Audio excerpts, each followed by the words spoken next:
وإذ قال لقمان لابنه وهو يعظه يا بني لا تشرك بالله إن الشرك لظلم عظيم وإذ قال لقمان لابنه وهو يعظه يا بني لا تشرك بالله إن الشرك لظلم عظيم.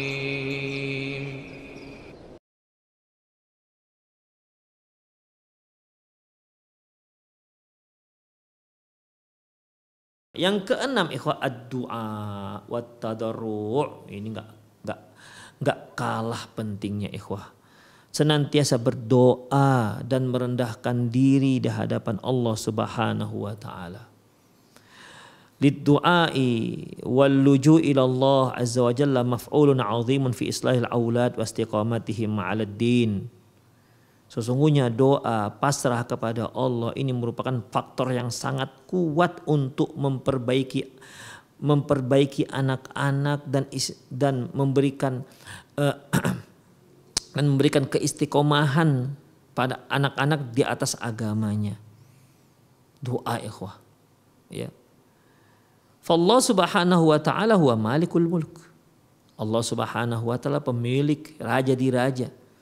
Wa umurul khalqi wa aqdaruhum baina yadayhi. Sementara semua urusan makhluk itu ada di tangannya. Yusrifu kaifa yasha. Allah melakukannya sekehendaknya. Allah bisa memaling-malingkannya sekehendaknya. Fa idza kana huwa subhanahu wa ta'ala sahibus sya'n. Apabila Allah subhanahu wa ta'ala pemilik semua urusan, kana minad daruriyyi bal minal lazimi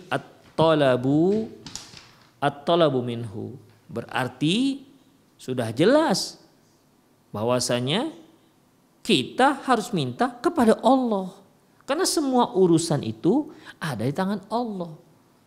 Ketika seorang anak itu bisa menerima nasihat orang tuanya, itu kan Allah juga yang punya campur tangan di sana. Demikian. Ketika seorang anak misalnya dia kok susah disuruh sholat, demikian. Ya, intinya ikhwah rahimanallahu iyyakum, Allah lah yang mengatur segala sesuatu. Allah lah yang membolak-balikkan segala sesuatu. Segala urusan ada di tangan Allah Subhanahu wa taala. Makanya minta kepada Allah. Minta kepada Allah. Ya, apabila misalnya anak kita kok terasa bandel orangnya, susah diberitahu, mohon kepada Allah. Mudah bagi Allah untuk menjadikannya sebagai anak yang soleh. Tapi kita benar-benar seorang yang memang pasrah dan tunduk doa kepada Allah Subhanahu wa ta'ala. Demikian ikhwah.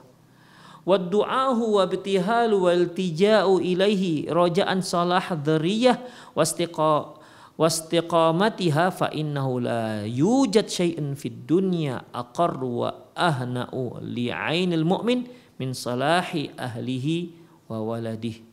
Doa, berserah kepada Allah, berharap kepada Allah untuk kesolehan dan keistiqomahan keturunan kita, anak-anak kita. Dan sesungguhnya ikhwah, tidak ada satupun di dunia ini yang dapat membuat hati seorang mukmin tenang melebihi kesolehan istri dan anaknya. Demikian ikhwah. Itu ada suatu hal yang paling membuat kita senang. Ya, istri misalnya, Rasulullah sudah katakan, ad-dunya mata', dunia itu perhiasan. Isi dunia ini perhiasan ikhwah. Ya, isi dunia ini perhiasan. Kendaraan yang mewah, yang mengkilat, rumah mewah yang bertingkat, apalagi perhiasan-perhiasan yang mengkilat, batu zamrud dan intan permata yang bertebar, yang diikat, itu semua belum ada apa-apanya dibandingkan seorang istri yang solehah. Ad-dunya mata', dunia itu semuanya perhiasan. dan perhiasan yang paling berharga, yaitu seorang wanita yang solehah. Dunia, intan berlian, zamrud permata, apalagi kendaraan-kendaraan yang termahal, itu belum ada apa-apa nilainya dibandingkan seorang wanita yang solehah. Yakinlah ikhwah, seorang yang kaya raya, mungkin dia hanya sekali tanda tangan dia bisa mencairkan uang mungkin sampai 10 miliar. Mungkin satu hari dia dapat 50 miliar misalnya, satu hari. Tapi kalau istrinya gak solehah, yakinlah dia tidak akan tenang hidupnya. Tidak akan tenang hidupnya. Tetapi kalau seorang muslim yang hidupnya apa adanya, ala kadarnya, tapi istri yang solehah, insya Allah dia akan tenang hidupnya. Ya. Seorang suami bekerja keras, banting tulang, ya namanya juga apa adanya hidupnya. Kemudian datanglah dia membawa uang ala kadarnya, mungkin hanya 20 ribu, 30 ribu. Padahal yang tadi itu sudah M, ini hanya sudah miliar, ini hanya 20 ribu, 30 ribu. Tapi karena dia disambut oleh seorang istri yang solehah, Allahu Akbar. Rasa letih, keringat yang bercucuran, ya, mungkin lutut yang sudah mulai gemetar, punggung yang sudah mulai terpungguk, kulit yang sudah mulai hitam legam terbakar matahari. Mungkin itu semua akan hilang sirna. Demikian. Kenapa? Disambut oleh seorang istri yang solehah. Itu ikhwah. Ditambah lagi dengan anak-anak yang solehah. Seorang istri yang solehah, ini kemungkinan besar dia akan melahirkan anak-anak yang soleh dan solehah. Demikian. Tidak ada yang membuat kita bahagia, senang, tenang, dan tentram melebihin anak dan istri yang soleh dan solehah. Yakinlah ikhwah rahimanallah wa iyyakum. Adapun istri yang cantik, oke, ya, mungkin sedap mata memandangnya. Tapi berapa hari kita memandangnya? Terlihat mata kita sedap. Terlihat mata kita betah melihatnya. Berapa hari? Hari-hari kita lihat. Ya. Hari-hari kita lihat. Sampai seberapa? Sesuatu. Ini yang namanya manusia, sifat manusia. Sesuatu yang istimewa kalipun, kalau seandainya sudah setiap hari bersama dia, itu tidak lagi menjadi istimewa. Tidak lagi menjadi istimewa, ikhwah.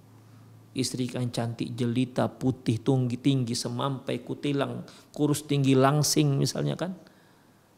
Setiap hari dia lihat, itu menjadi biasa-biasa saja.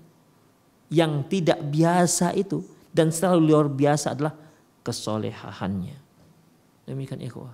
Makanya benar apa kata penulis ini. Tidak ada yang membuat hati kita itu tenang selain istri yang soleh. Makanya Rasulullah juga pernah mengatakan, yang membuat seorang itu sejahtera itu ada 3. Yang pertama, rumah yang luas. Yang kedua, kendaraan yang bagus. Yang ketiga, istri yang solehah. Demikian ikhwah rahimunallah wa iyyakum. Wa du'a wal ibadah. Doa itu merupakan ibadah. Wa da'watul walid liwaladih mustajabah. Doa orang tua untuk anaknya mustajab, ikhwah. Ya Allah, banyak-banyaklah doa untuk anak-anak kita, banyak-banyaklah doa untuk keluarga kita. Jangan lupakan, selipkan mereka dalam setiap doa kita yang kita panjatkan kepada Allah. Selipkan mereka, sebutkan nama mereka. Demikian. Ini anak-anak kita, ikhwah. Anak-anak kita, amanah dari Allah Subhanahu wa taala. Selipkan selalu untuk kesolehan mereka. Selipkan selalu, ikhwah. Apalagi kalau antum Allah mudahkan pergi umroh, jangan lupakan doa mereka. Jangan lupakan mendoakan mereka. Ya. Ketika lagi tawaf, ketika sedang sa'i, Allahu Akbar. Di tempat yang sangat mulia, yang sangat suci, Allah akan kabulkan insya Allah. Apalagi itu doa orang tua untuk anaknya. Doa orang tua untuk anaknya mustajabah. Dilakukan di tanah yang paling suci di muka bumi. Dilakukan di saat ibadah yang paling mulia. Insya Allah. Itu tembus sampai ke langit ke-7, ikhwah. Tembus sampai ke arasy. Jangan lupa itu ikhwah. Selipkan doa kita untuk mereka. Fama afdalu wa ahsanu ayyastaghillal walidu hadhil manzilah wal karamah minallahi bi ayyad'u li dzurriyyatihi wa yarju minallahi salahaha wa hidayataha muqtadiyan fi dzalika bil anbiya'il kiram alaihim ajma'in salatullahi wa salamuh. Dan tentu ada suatu perkara yang lebih afdal, lebih baik, yaitu daripada seorang ayah yang selalu memanfaatkan posisi dia ini, kemuliaan yang Allah berikan ini. Apa yang tadi, yaitu bahwasanya doa seorang ayah itu, doa orang tua itu mustajab, dimakbulkan oleh Allah Subhanahu wa taala. Doa orang tua untuk anaknya itu makbul. Pergunakan ini ikhwah, pergunakan kesempatan ini. Ini peluang bagi orang tua untuk agar anak-anaknya bisa soleh dan solehah. Peluang. Jangan abaikan ini. Ini keistimewaan yang Allah berikan kepada kita sebagai orang tua. Manfaatkan sebaik-baiknya. Itu. Doakan mereka, berharap pada Allah Subhanahu wa taala agar mereka menjadi orang yang soleh dan solehah, agar mereka mendapat hidayah. Dan ini semua ikhwah kita lakukan. Doa ini kita lakukan, itu adalah perbuatan yang selalu dilakukan oleh para nabi dan rasul terdahulu. Demikian ikhwah. Faqad kanu aktsar nas du'aan wal tijaan ilallahi. Karena para nabi adalah orang yang paling banyak berdoa, yang paling banyak pasrah, rujuk kepada Allah Subhanahu wa taala, wa talaban minhu salah auladihim, dan berharap minta kepada Allah agar anak-anaknya menjadi anak yang soleh dan solehah. Wa kadzalika ibadur rahman alhaqanallahu bihim. Demikian juga hamba-hamba Allah, ibadur rahman. Semoga Allah Subhanahu wa taala memasukkan kita dalam kelompok hamba-hamba Allah. Fa hadan nabiyullah Ibrahim yad'u qailan. Coba perhatikan Nabi Allah Khalil Ibrahim alaihissalam. Ikhwah, Ibrahim ini ya, itu Abul Anbiya, ayahnya para nabi. Kemudian beliau juga berpredikat sebagai Khalilur Rahman, kekasih Allah. Allahu Akbar, kekasih Allah. Namun begitu pun dia tetap berdoa untuk anaknya. Apa doanya? Dalam surah Ibrahim ayat 35, wa junubni wa baniya an na'budal asnam. Ya Allah, jauhkan aku dan anak-anakku dari menyembah berhala. Bayangkan ikhwah. Ini menunjukkan karena Ibrahim sangat takut terjadi kesyirikan. Orang ketika dia sangat takut dengan sesuatu, dia akan berhati-hati dengan masalah ini. Ya. Wa junubni, jauhkan aku ya Allah dan anak-anakku, wa baniya an na'budal asnam, jauhkan aku dan anak-anakku dari menyembah berhala. Allahu Akbar. Orang sekaliber Nabi Ibrahim yang berpredikat sebagai Khalilur Rahman takut berdoa kepada Allah, ya Allah jangan sampai aku menyembah berhala. Ya Allah jangan sampai anak-anakku menyembah berhala. Bayangkan ya, ada nggak di antara kita yang berdoa seperti ini? Kalau kita kan merasa pede aja, nggak mungkin lah kok macam saya ini nyembah berhala. Begitulah para nabi terdahulu. Kita karena terlalu pede, jadi akhirnya kita nggak begitu terlalu yakin dengan diri kita. Ya, terlalu yakin dengan diri kita. Itulah para nabi. Ya mungkin kalau kita banding-bandingkan doa kita doanya nggak itu. Itu yang seperti ini sepertinya kalau kita sih sepertinya menurut kita ini yang doa Nabi Ibrahim ini seperti kita sudah tamat sepertinya, nggak perlu diminta lagi. Itu kan dikarenakan kejahilan kita ikhwah terhadap agama Islam, terhadap syariat Allah Subhanahu wa taala. Khalilur Rahman, mohon kepada Allah, jangan sampai aku menyembah berhala ya Allah, dan jangan sampai anak-anakku juga menyembah berhala. Masya Allah. Kita lihat bagaimana hasil daripada doa Nabi Ibrahim. Ternyata dari keturunan beliau ya muncul dan diangkat para nabi dan rasul, pengemban tauhid, manusia pilihan, dipilih oleh Rabbul Alamin untuk mengemban risalah tauhid di muka bumi ini. Masya Allah. Itulah hasil doanya ikhwah. Kemudian dalam surat Shafat ayat 100, apa doa Nabi Ibrahim? Rabbi habli minas solihin. Ya Allah, Berikanlah aku seorang anak yang soleh. Berikanlah aku anak-anak yang soleh. Masya Allah. Beliau tidak berdoa, ya Allah berikanlah aku seorang anak yang tampan, rupawan, menawan. Tidak. Ya Allah berikanlah anakku menjadi orang yang sukses, punya jabatan, yang lulus pendidikannya sukses, yang banyak uang, kaya raya. Bukan itu ikhwah. Nabi Ibrahim tahu itu suatu hal yang gak begitu penting. Bukan gak penting, tak begitu penting dibandingkan soleh ini. Apalah artinya seorang anak yang kaya raya, punya jabatan tinggi, gaji mungkin ratusan juta per bulan. Tapi kalau dia gak soleh dan gak soleha, gak ada guna anak seperti ini ikhwah. Gak ada gunanya. Ya kita tuh mengharapkan anak itu bisa menolong kita di dunia dan di akhirat. Kalau anak seperti ini yang dia hanya diperhatikan dunianya sehingga dia menjadi orang sukses sementara sholat tidak, kenal dengan Allah juga tidak. Ini akan membebankan kita, malah mempurukkan kita masuk ke dalam neraka jahanam. Rabbi habli minas sholihin. Tandanya ikhwah, itu merupakan cita-cita orang tua yang tertinggi. Cita-cita yang tinggi, yang paling mulia hanya diminta oleh orang-orang yang mulia. Cita-cita yang rendah hanya diminta oleh orang-orang yang rendah.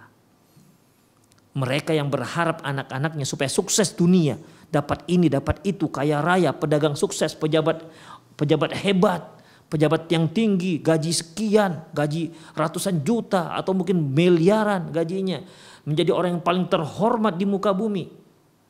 Mereka itu ikhwah, sebenarnya cita-cita ini adalah cita-cita yang rendah. Ketika Rasulullah Shallallahu Alaihi Wasallam melintas dengan sahabatnya dan di situ ada bangkai kambing yang cacat, bangkai anak kambing yang cacat. Rasulullah pegang, Rasulullah katakan, siapa yang mau beli ini 2 dinar? Kata Rasulullah, kata sahabat, ya Rasulullah, seandainya dia hidup, tak akan ada yang membeli. Apalagi dah mati seperti ini. Apa kata Rasulullah? La dunya ahwanu minhu. Sungguh dunia itu lebih hina dibandingkan bangkai anak kambing cacat ini. Bayangkan ikhwah. Makanya orang yang cita-citanya dunia ini orang-orang yang hina sebenarnya. Seperti bangkai kambing itu. Ya. Orang-orang rendahan. Karena apa? Karena cita-citanya untuk satu yang rendah. Tapi orang-orang yang tinggi ikhwah. Orang-orang yang mulia. Cita-citanya juga mulia. Tidak hanya sebatas dunia yang datar begini. Tapi cita-citanya sampai ke langit ke-7 sana. Cita-citanya adalah surga Jannatun Naim. Surga Firdaus. Itu cita-citanya. Bukan hanya sekedar duit, uang, segala macam, rumah mewah, mobil mewah. Bukan itu. Itu cita-cita rendah. Yang hanya diinginkan oleh orang-orang rendahan.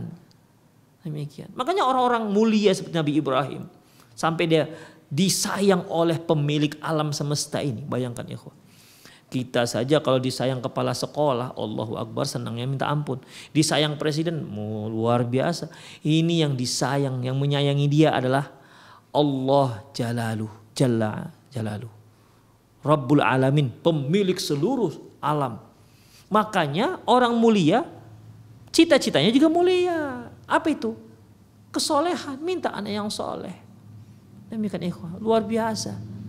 Makanya jangan kita menjadi orang tua yang rendah. Ya. Jangan jadi orang tua yang rendahan. Jadilah orang tua yang punya cita-cita tinggi untuk anak-anaknya. Ya. Demikian ikhwah rahimanallahu wa iyyakum. Nih Nabi Ibrahim apa doanya? Rabbi habli minas solihin. Ya Allah berikanlah aku seorang anak yang soleh. Allahu Akbar. Ini harus kita tiru ikhwah. Ya. Ini harus kita tiru. Jadi Ustadz kita nggak boleh mikirkan dunia anak kita, boleh silakan. Tapi itu ya untuk yang poin keberapa? Yang pertama itu yang soleh dan solehah. Itu yang pertama. Itu yang utama. Kemudian dalam surat Ibrahim ayat 40 Allah Subhanahu wa taala juga menyebutkan tentang doa Nabi Ibrahim. Apa doa Nabi Ibrahim? Rabbi ja'alni muqimas sholati wa min dzurriyyati. Ya Allah, jadikanlah aku orang-orang yang menegakkan sholat. Dan juga demikian, jadikanlah anak-anakku, keturunanku jadi orang-orang yang menegakkan sholat. Doanya luar biasa ikhwah, luar biasa. Ya Allah, jadikan aku dan anak-anakku orang yang menegakkan sholat. Siapalah di antara kita yang berdoa seperti ini? Memang fokus untuk kesolehan anak. Kemudian Rabbana taqabbal doa. Ya Allah, terimalah doaku. Ya Allah, kabulkanlah doaku. Itu doa Nabi Ibrahim. Dari mulai beliau berdoa kepada Allah agar dijauhkan kesyirikan. Kemudian berdoa kepada Allah agar semoga Allah beri dia keturunan yang soleh dan soleha. Kemudian kemudian Nabi Ibrahim juga mohon kepada Allah agar dia dan anak keturunannya menjadi orang-orang yang menegakkan sholat. Ini kan memang doa-doa permintaan orang-orang yang mulia, ikhwah. Ya. Tidak sama seperti kita. Masya Allah. Ya. Sekali lagi, orang mulia akan meminta sesuatu yang mulia. Orang yang rendah akan meminta sesuatu yang rendah. Demikian. Semoga Allah Subhanahu wa taala menjadikan kita orang tua yang mulia, sehingga cita-cita kita untuk anak-anak kita juga cita-cita yang mulia.